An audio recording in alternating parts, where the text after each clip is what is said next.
చాలా చాలా ధన్యవాదపూర్వక ప్రణామములు సమర్పిస్తూ ఉన్నాము. స్వామివారు ఆశీస్సులు, ఎందుకంటే పెద్దల ఆశీస్సులు ఎప్పుడు పెద్దగానే ఉంటాయి, అందుకే వారు పెద్దలయ్యారు. చక్కగా ఒక మామిడి పండు ఉదాహరణతో అందరికీ అర్థమయ్యేట్టుగా చెప్పారు. అంతేకాదు సూర్య భగవానుడి యొక్క ప్రాధాన్యతను కూడా చెప్పారు. ఒక సమయము, తిథి, వారము, నక్షత్రము అనేటటువంటివి మన జీవన గమనాన్ని రోజు రోజుకి పరిణతి చెందిస్తుంది. ఆ పరిణతి కలగడంలోనే మానవ జన్మ సార్థకత ఉంటుంది.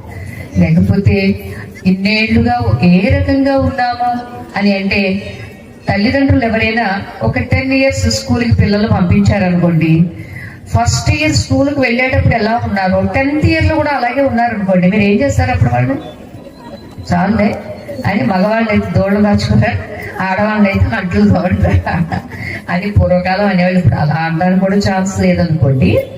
అంటే ఏ రకంగా 10 yearsలో ప్రోగ్రెస్ ఉండి తీరుతుంది, ఉండాలి అని ఎలా ఎక్స్పెక్ట్ చేస్తామో, అలానే మన జీవితంలో కూడా ప్రోగ్రెస్ ఉండాలి. ఎలా? ధార్మికంగానూ ఉండాలి, వైజ్ఞానికంగానూ ఉండాలి, ఆధ్యాత్మికంగానూ ఉండాలి.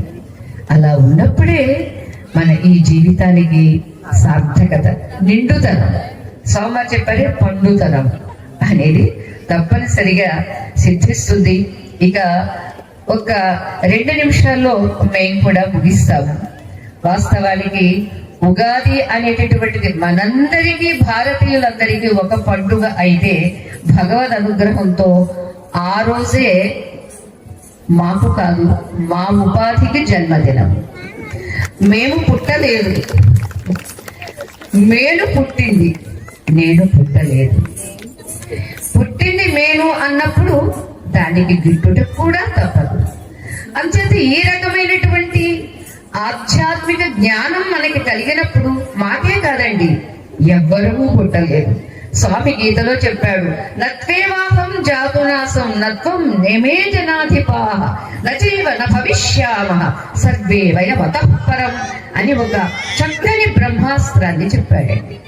అర్జున, మా వాడు చనిపోతారు, అయ్యో నేనేమైపోతాను అని అనుకుంటావేమిటయ్యా? నీవు కానీ, నేను కానీ, ఈ ఉన్నటువంటి సైనికులు కానీ, ఆఖరికి ఏనుగులు కానీ, గుర్రాలు కానీ, ఏమైనప్పటికీ కూడా వీటికి చావు లేదు.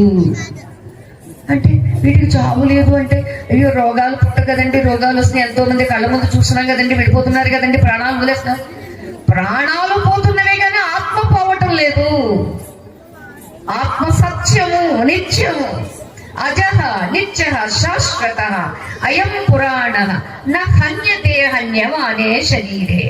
అందుకనే స్వామి వివేకానంద కూడా అంటారు, ఆత్మజ్ఞానం కలిగినటువంటి వాడు అది వరకటి కన్నా ఇంకా బాగా స్పిరిట్ గా వర్క్ చేస్తాడు, బాగా ట్రైనింగ్ అవుతాడు. విద్యార్థి అయితే విద్యను ఆర్జిస్తాడు, వ్యాపారం అయితే చక్కగా వ్యాపారాన్ని చేస్తాడు. అంటే కల్తీ లేని వ్యాపారం, కల్తీ లేనటువంటి జీవితం, శుద్ధమైనటువంటి జీవితం, పవిత్రమైనటువంటి జీవితం, ఇది కదండి మనకి కావాల్సింది.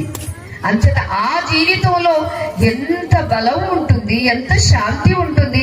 ఇది అర్థం కాని వాళ్ళు ఏవేవో పేర్లు పెట్టినా, విమర్శించినా, ఆ విమర్శలకు కూడా విలువ ఇవ్వాల్సిన అవసరం లేనే లేదు. అంతేది ఎవరమండి మరి? మనమంతా చావు లేదు అంటే ఆత్మస్వరూపానికి చావు ఎప్పుడూ లేదు, ఎందుకంటే పుట్టలేదు కాబట్టి. ఈ ఒక్క మాట మనం రోజుకొక్కసారి అనుకున్నాం అనుకోండి, ఎంత బలం, ఆత్మబలం.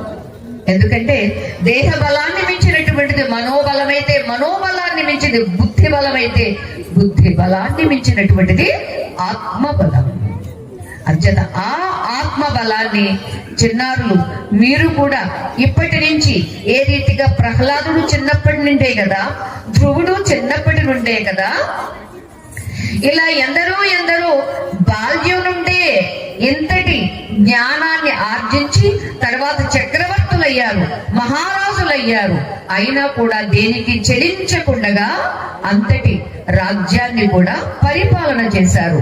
అలానే ఇవాళ మీరంతా చక్కగా ఒక ప్రక్క నృత్యం నేర్చుకుని దాన్ని అభినయం చేస్తూ అందరినీ ఆనందింపచేస్తూ మీరు ఆనందిస్తూ ఉన్నారు. ఏ రీతిగానో అలానే రేపు మరలా వివాహాలు అయినా ఉద్యోగాలు చేసిన మీకై మీకు ఆధ్యాత్మిక సంతృప్తి, సంతోషము, బలం కూడా ఉండాలి. అదే మనకి ఉగాది సందేశంగా మీ అందరికీ మేము ఇస్తూ ఉన్నటువంటిది. తదేకో వశిష్ఠ శివ కేవలోహం అని జగద్గురు శంకర భగవత్పాదుల వారు తెలియచేస్తూ ఉంటారు. నమే మృత్యు శంక నమే జాతి భేద పితా నైవ మే నైవ మాతా జన్మ న బంధుర్న మిత్రం గురు నైవ శిష్య చిదానంద రూప శివోహం శివోహం అని. అంచేత మనందరి స్వరూపము నిజస్వరూపము శివస్వరూపము. ఆ శివమే సత్యం, ఆ శివమే సుందరం, ఆ సత్యమే సత్య శివ సుందరం. అది మనందరి స్వరూపముని గుర్తించినప్పుడు మీకు ఇంకా ఉత్సాహం, మీకు ఇంకా ఎనర్జెటిక్ గా ఉంటారు, ఇంకా బాగా అన్నిటినీ ధారణ చెయ్యగలుగుతారు. అది చేయించమని భగవంతుణ్ణి ప్రార్థిస్తూ ఎంతవరకు మనందరినీ ఆశీర్వదించినటువంటి స్వామి వారికి మా హృదయపూర్వక ప్రణామములు సమర్పిస్తూ చిన్నారి నృత్యం ప్రారంభం చేయవచ్చు.